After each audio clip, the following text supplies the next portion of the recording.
अस्सलामुअलैकुम गाइस। तो कैसे हैं आप लोग? आई होप आप अच्छे होंगे। तो आज की इस वीडियो में सऊदी अरब से रिलेटेड कुछ जानकारी देने वाला हूं। तो इम्पोर्टेंट जानकारी है, वीडियो को अंत तक देखिएगा। एक जानकारी है, हर बंदे को 720 रियाल मिलेंगे। एक अपडेट है, ministry of human resource social development की तरफ से बता दिया गया है। गैर मुल्कियों के लिए बुरी खबर है, सारे गैर मुल्कियों को निकाला जा रहा है। तो पूरी वीडियो को देखिएगा जिससे पूरी इन्फॉर्मेशन मिले। तो चलिए वीडियो को शुरू करते हैं। तो सबसे पहली अपडेट है, एक बंदे पर 22 लाख रुपए का जुर्माना लगा है, यानी इंडियन 22 लाख का जुर्माना लगाया गया है। वो बंदा यूएई में यानी कि अरब अमीरात में काम करता था। उस बंदे ने किसी और कंपनी से जानकारी शेयर कर दी, यानी कि पहले जिस कंपनी में वो काम करता था उसके बाद वो दूसरी कंपनी में काम करने लगता है। उसके बाद जो पुरानी कंपनी होती है उसकी जानकारी उसने दूसरी कंपनी में शेयर की। अगर आप कहीं और काम करते हैं, किसी और कंपनी की जानकारी किसी और कंपनी को शेयर करते हैं तो आपके ऊपर कार्रवाई हो सकती है। तो इसी तरीके से उस कंपनी ने उसके ऊपर केस कर दिया। केस करने के बाद में जो भी कोर्ट का फैसला आया तो उस फैसले में 22 लाख रुपए का, यानी कि इंडियन 22 लाख रुपए का जुर्माना, यानी कि अरब अमीरात के जो द्रहम होते हैं वो 1 लाख द्रहम का जुर्माना उस पर लगाया गया। सऊदी में भी कुछ दिन पहले इस बारे में बताया गया था, अगर आप किसी और कंपनी की जानकारी किसी और कंपनी में शेयर करते हैं तो आपके ऊपर कार्रवाई हो सकती है। और एक अपडेट और है, ministry of human resource social development की तरफ से आ रही है कि गैर मुल्कियों को अब सऊदी अरब से धीरे धीरे निकाला जाएगा। अपडेट आई है, सिर्फ 6 महीने का टाइम दिया है, जून तक का। अगर आप होटल में, रेस्टोरेंट में, कॉफ़ी शॉप पे, जूस शॉप पे, यानी कि किसी भी इस जगह पर काम करते हैं तो आपकी जॉब खतरे में है। यानी कि मिनिस्ट्री ऑफ ह्यूमन रिसोर्स की तरफ से बता दिया गया है, इन जगहों पे 50% से लेके 100% तक सऊदी नागरिकों को जॉब दी जाएगी।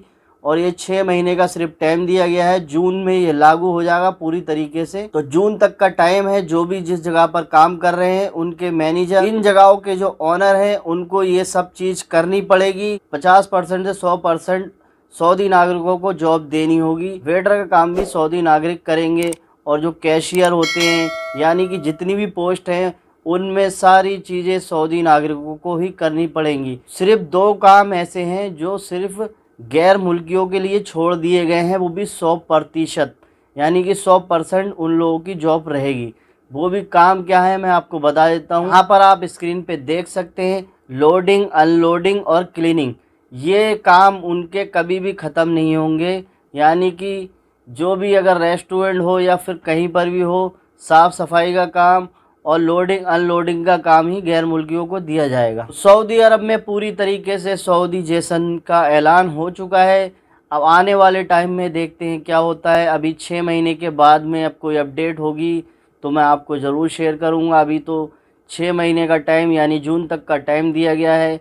इन जगहों पर जो लोग काम करते हैं, जल्द से जल्द सऊदी नागरिकों को जॉब दी जाए। और एक अपडेट और है, सऊदी की सरकार ने 720 रियाल देने का ऐलान कर दिया है। जैसे कि सऊदी अरब में जो सऊदी नागरिक होते हैं उनके पास कोई कारोबार नहीं होता है, जो बेरोज़गार होते हैं, उन लोगों को भत्ते के तौर पर सऊदी अरब की सरकार पहले 417 रियाल दिया करती थी, अब उसे बढ़ाकर 720 रियाल कर दिया है। यानी कि सऊदी अरब के अंदर जिन लोगों के पास कारोबार नहीं है या फिर वो बेरोज़गार हैं तो उन लोगों को सऊदी की सरकार भत्ते के तौर पर पैसा देती है।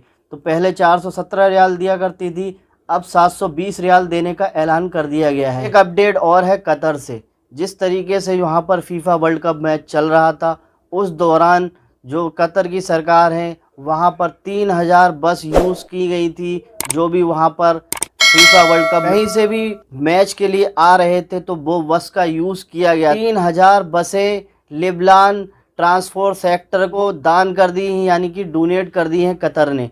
तो ये कतर ने जो फीफा वर्ल्ड कप मैच में बस का यूज़ किया गया था 3000 बसों का, तो वो लिबनान ट्रांसपोर्ट सेक्टर को दान कर दिया गया है, ये कि डोनेट कर दी है। तो ये देखिए बहुत बड़ा फैसला लिया है कतर ने और इतनी सारी बसों को लिबनान को दान कर दिया है।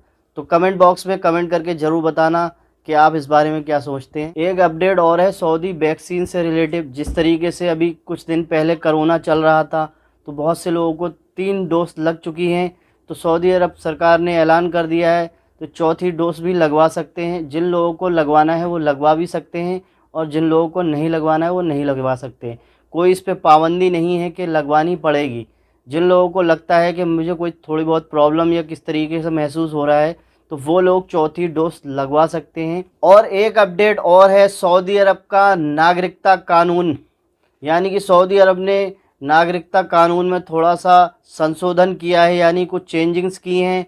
तो उसमें किस तरीके से नागरिकता मिल सकती है गैर मुल्की को, तो सऊदी अरब की सरकार ने बताया है कि अगर आप किसी सऊदी महिला से शादी करते हैं, यानी कि कोई सऊदी महिला से गैर मुल्की शादी करता है, शादी करने के बाद में जो उनके बच्चे होते हैं, वो बच्चे को नागरिकता मिल सकती है। उसकी भी कुछ कंडीशन है और कुछ शर्तें भी हैं। वो शर्तें ये हैं, जैसे कि शादी के बाद में जो भी वो उनके बच्चे होंगे उनको सऊदी अरब में ही रहना पड़ेगा। सऊदी अरब में रहने के बाद उनको जब तक वो बालिग नहीं हो जाते हैं, बालिग होने के बाद ही वो अप्लाई कर सकते हैं नागरिकता लेने के लिए। और उसके बाद उनका बैकग्राउंड देखा जाएगा वो किस तरीके से हैं, और कुछ कंडीशन भी हैं उनको फॉलो करना पड़ेगा, और उसको अरबी आनी चाहिए। बहुत सारी इसमें शर्तें हैं, उसके बाद ही नागरिकता मिलेगी। यानी कि बालिग होने के बाद उस बंदे को अप्लाई करना पड़ेगा, अप्लाई करने के बाद में उनके बच्चों को नागरिकता मिल सकती है। यानी कि अगर आप सऊदी महिला से शादी करते हैं तो आपको नागरिकता नहीं मिलेगी, आपके जो बच्चे होंगे उन लोगों को नागरिकता मिल सकती है, वो भी जो मैंने प्रोसेस बताया इस प्रोसेस के थ्रू। आई होप आप समझ पाए होंगे। चैनल पे नए हैं, चैनल को सब्सक्राइब कर लीजिए, बेल आइकन को प्रेस कर लीजिए। मैं इसी तरीके की इंपॉर्टेंट वीडियो लेकर आता रहता हूँ। और अगर आपका कोई सवाल है तो कमेंट करके पूछ सकते हैं। तो मिलते हैं नेक्स्ट वीडियो।